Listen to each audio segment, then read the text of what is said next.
Hey everybody, and welcome to I don't know what I'm going to call this series, but it's Thursday, and that means tool day, craft day. Well, we're talking about crafting tools.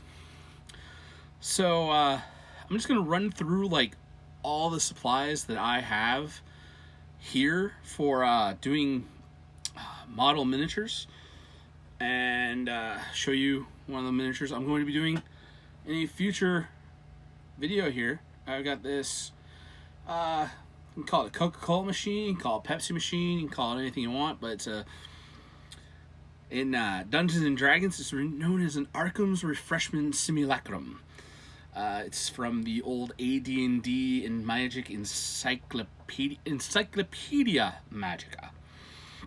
So I'm actually going to try to do a video where I actually add some greebly bits and some fine details to this and turn it into a little Jolt Cola machine. So probably be doing that sometime soon in the video. But I figured before I start doing videos of crafting that there should be a video of me going through all of my supplies and tools and stuff that I use, so people can see the kind of stuff that goes into model miniature making as well as terrain building and all that other stuff. And I can just talk about different stuff and more detail, but I can give you a kind of an overview of what I have. Starting up first, the first thing you need to do is being able to build your miniatures. So I'm not gonna lie, best place I know where to get all the stuff you need in order to build miniatures, there's really only two things you need, really. You need some glue and some baking soda. And you're probably wondering, baking soda? Why don't you just need the glue?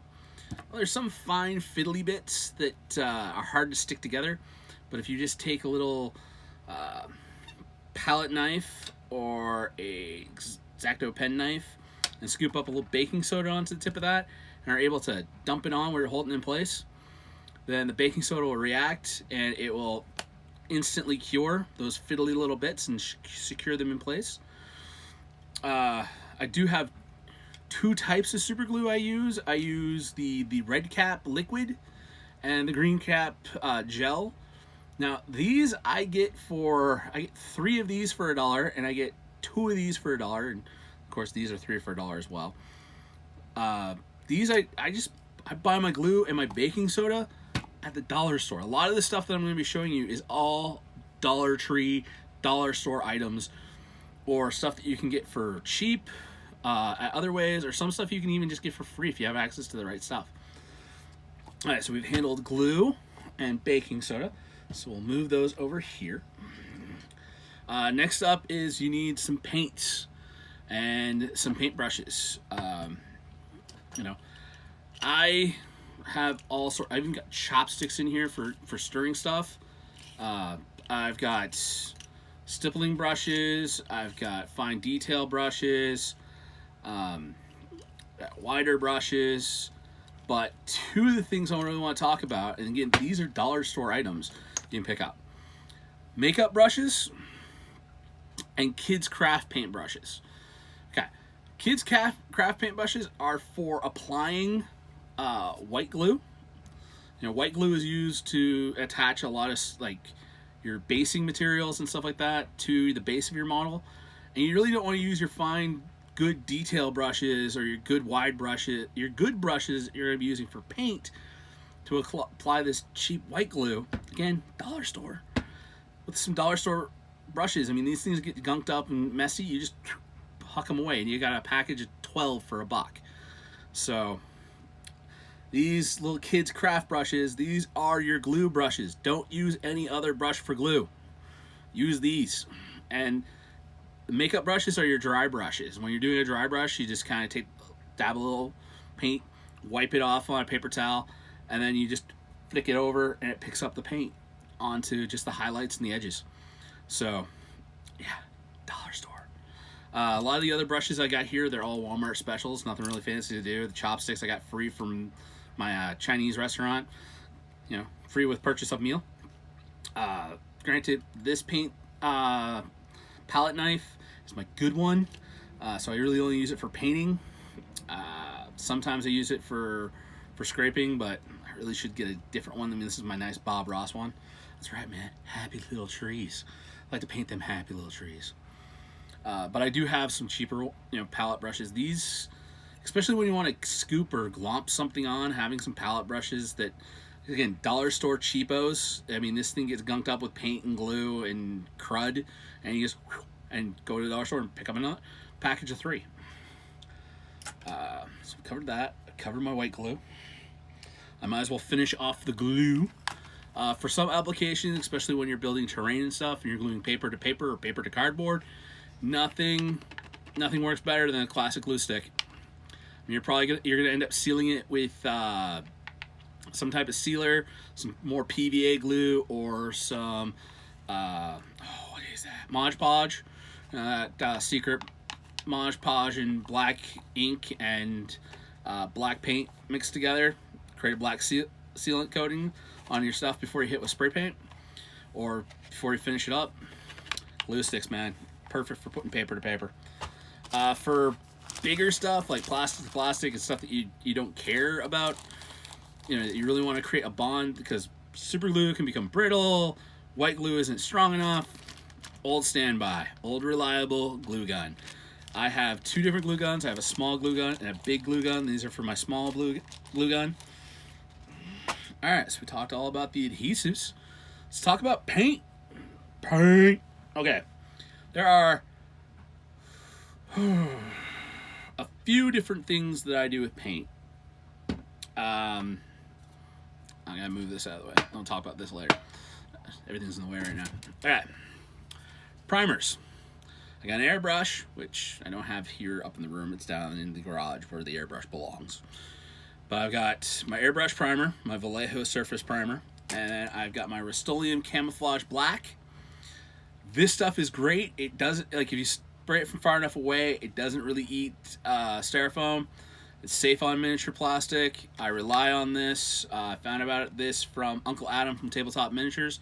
Great channel. Go check him out. It's got a lot of great tips. But this stuff, on a nice good day, just spray everything down. If it's wintertime, you can't get outside, use some Vallejo with your airbrush, and just call it a day. Prime everything up and get ready to paint. I do have a few, and it's a very small collection of Games Workshop as well as Reaper paints, but for the most part, I kind of cheat and I just use the 50-cent bottles from Walmart. Yeah, listen, I'm not trying to win awards. I'm trying to get my stuff table ready, and this is good enough for my terrain. It's good enough for my miniatures. What I usually do when I want to paint the miniatures, though, is I take them and put the craft paint in these little airdropper bottles, and I kind of go 9 parts paint to 1 part store brand Walmart dishwasher rinse aid. Don't use, I had a bad problem with using like Jet Dry and like not just the name brand. Like there's some sort of chemical reaction that happens with a paint, like the acrylic comes out of the water, because these are water-based paints, and it separates and you get these globs of acrylic clump and water, so it doesn't really react together. I find that the store brand is not as concentrated or different chemical process, but it works for me. I'll go over, right now I'm just showing you what I've got. I'll go over some more stuff in like fine detail, and we'll probably do some more of those. Still on paint, still on the painting process. So I've tried doing the whole thing of making my own washes, and I gotta check my time. I got something going on at 2, and I'm trying to make this short, so I'll get back to it. So I've tried using the make my own washes, where I just mix ink and water and paint and try to get it to the right consistency, but it's okay for that kind of wash, is okay for terrain, but for minis you really want to actually spend some cash and get some good stuff. And like I said, I use craft paint a lot, but I am starting to transition over to using Citadel and Reapers. I have some Reaper washes in little bottles, but I didn't want to have everything all out, so I'm just giving you some examples. I picked up some Vallejo some Vallejo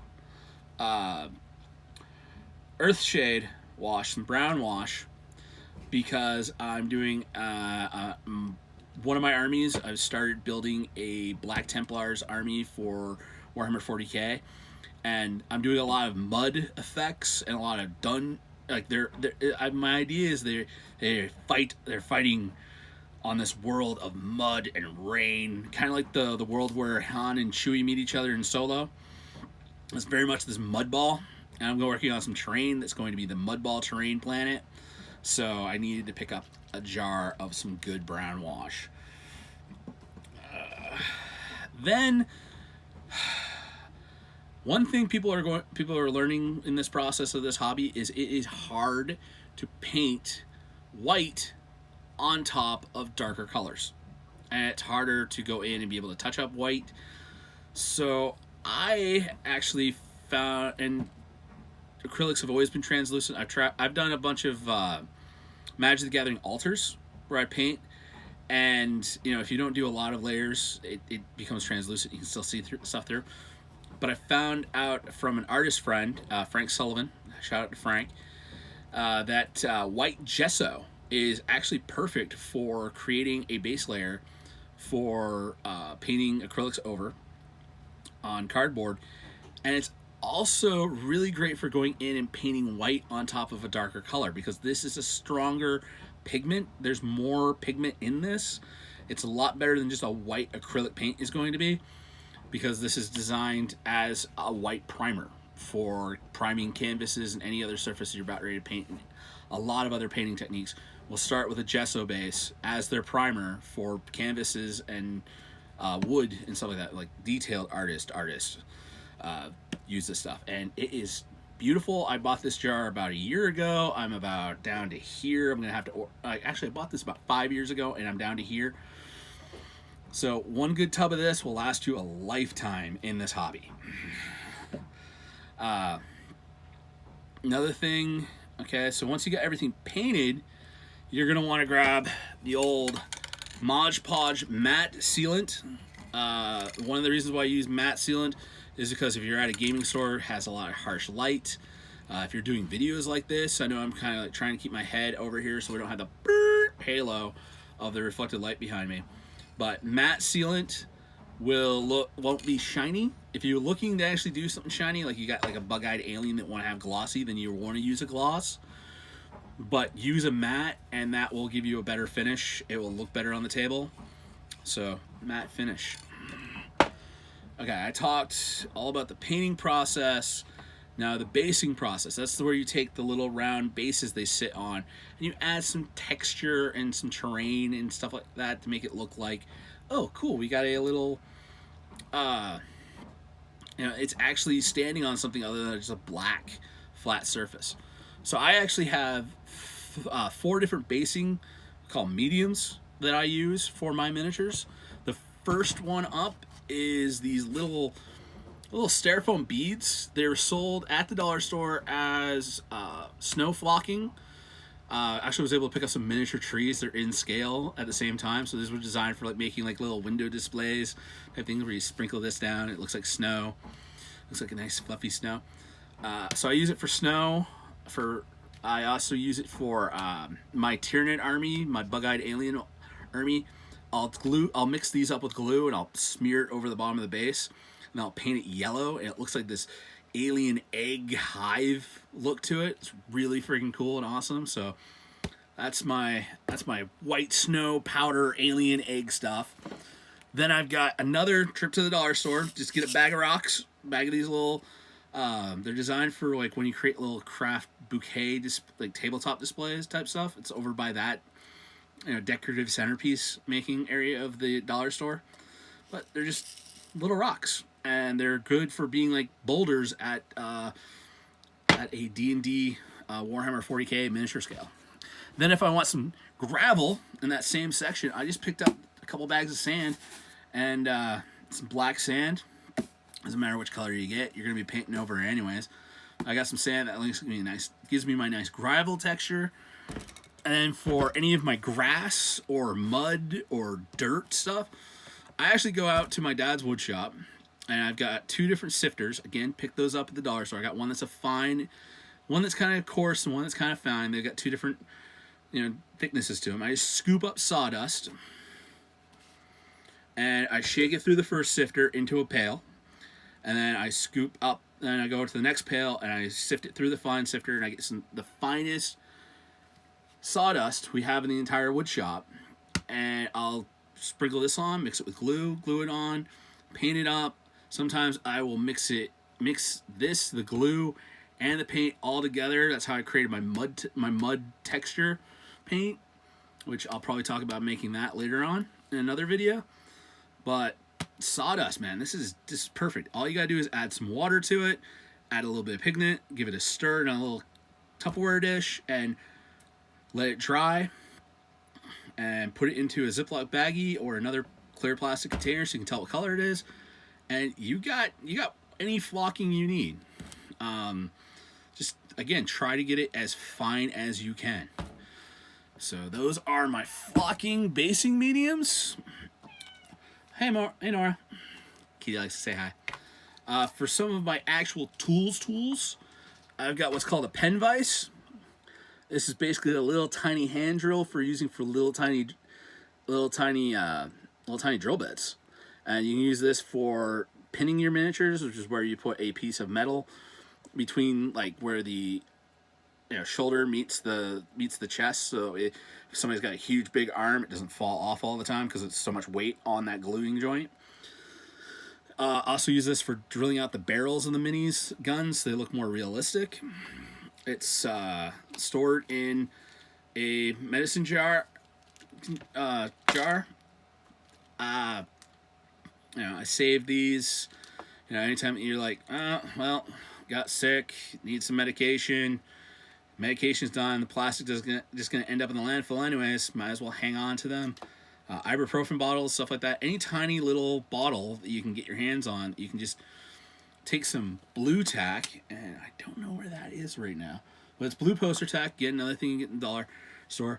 I've even run a bead of hot glue across and stuck the mini down, and then had the mini on here and used it as a handle. Just something that you can use to grip the mini. I've seen people use Gatorade bottles and glue their minis onto the top. Not glue, but adhere their minis onto the top of the Gatorade bottle and work from that. Whatever you're comfortable for, whatever gives you a good something that's round that you can grip onto easily and that you can hold in one hand and have the mini attached to while you're painting it. They're great. They're also good for storage. Like I keep my pen vise in one of these, and along with all the bits, and it just sits there. And if I'm not using it if I'm not using the pen vise, I've got a nice sturdy weighted miniature holder that's not going to fall over. That's another thing. Also, adding some weight into the bottom of these, like some sand from your flocking or some of your rocks, just to give it something so that way it's the bottom is weighted.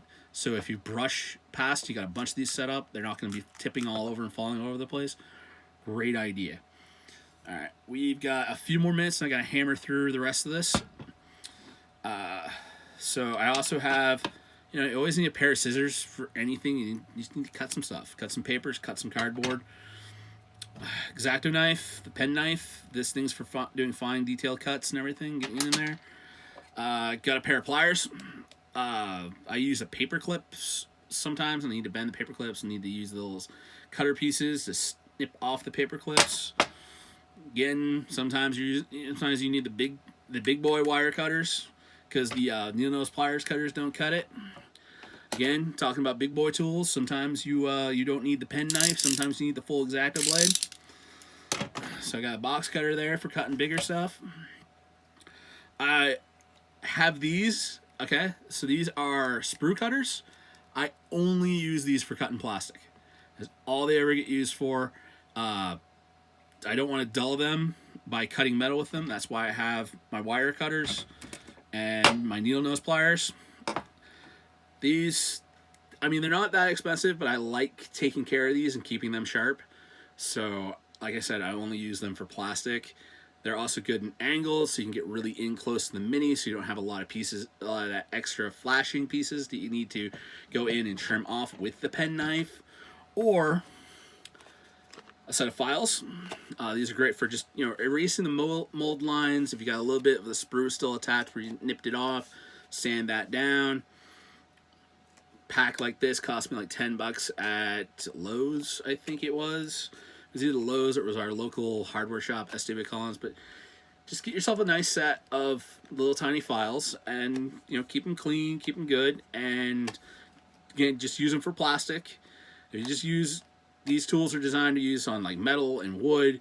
If you're only using them on plastic, the plastic is a lot softer than the metal, and that means they're going to last a lot longer. So take care of your tools.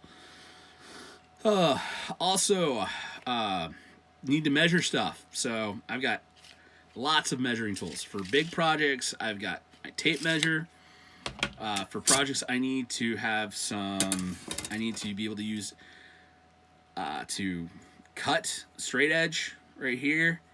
I also got a table square, table drawing T-square I use. I can put this on and butt my pieces of cardboard and foam board right up against this stopper, get a nice good square cut by making my marks. And also, again, all your rulers and stuff need to be metal, because that way you're not distorting them. They're not getting warped because of tension or moisture in the air and humidity levels changing all the time.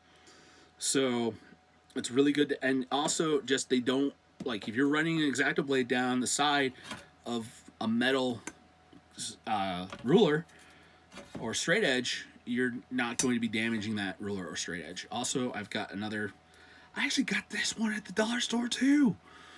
So I got another square. It's metric and English, and it's just like I wanted something that was a square that was smaller than my big drawing square, just so I could have some, because big stuff when you're working on small stuff is not really that helpful, but having something nice this size is a lot more manageable to be able to do some more fine-tuning work. Oh, wait, I forgot one more thing. Sponges. Again, dollar store. Good for applicating mud, making mud effects or splatter effects. Just pick up a pack of sponges. Good for painting. I'll get into one last thing of supplies, and then I'll talk about cleaning stuff. You gotta have your cleanup tools. This is my bits box. It is full of scrap bits of all shapes and sizes, extra sprues. I like to Ziploc baggie organize everything, so I can keep, like, this is bits for a Venerable Dreadnoughts. More Venerable. Nope, that's a Admech Dunecrawler bits. I should really label them. Also, extra bases. Any bits of granny grating, the cross-stitching netting that you end up like having extra pieces of, you just throw in here. Anytime you got like scraps, just get a box, start filling it full of scrap pieces, and guess what? You can somehow kit bash them all together and create something new. This is a drawing brush. It's designed so that way you can brush off eraser flakes and other particulates from a sketch book where you're working with either pastels or colored pencils or drawing pencils, and you don't have the smudging effect if you brush it with the back of your hand. So I use this also to brush off debris and sweep up my desk of flocking and other stuff. So it's just a nice tool that is good for, it's good to have that brush. Brush it up. This is Spray Away Glass Cleaner. I don't know how to find this other than going to truck stops, but it is the perfect cleaner I have ever seen for being able to get metal and glass stuff squeaky freaking clean. I actually work on a glass drafting desk, so anytime I get ready to do a project, I give it a spray down, wipe it, and get it nice and clean, because having a nice clean work surface to work off of, getting any stuck down glue or paint, this stuff eats it right off. It's magic. in a can for cleaning and getting all your paint and crud off of your surface. Again, working on a glass surface like that means that I'm not damaging my desk or anything with paint and glue. So yeah, a glass tabletop is definitely a must. Last, the wash bucket. Anytime you get stuff that's got paint and gunk on it, like your painting palettes and stuff like that, throw a little bit of your simple green in here. Also, if you're about ready to strip paint off of minis, throw your minis in here. Throw a bottle of simple green in here. You know, just let it sit and then give it a wash in the sink, and you're good to go. That's your scrub bucket. It's your cleaning bucket. Last thing, 2 items I'll go over. Magnification. Sometimes you're working on really small stuff and you really want to have some cool, you want to be able to see it better. You're going to need a third hand and a pair of reading glasses. Mine are actually Gundars, so they block out blue light. But yeah, that's what I use for crafting. Any questions, comments, concerns, leave it down below. And don't forget to like, share, and subscribe. And I'll see you next Thursday for more crafting vids.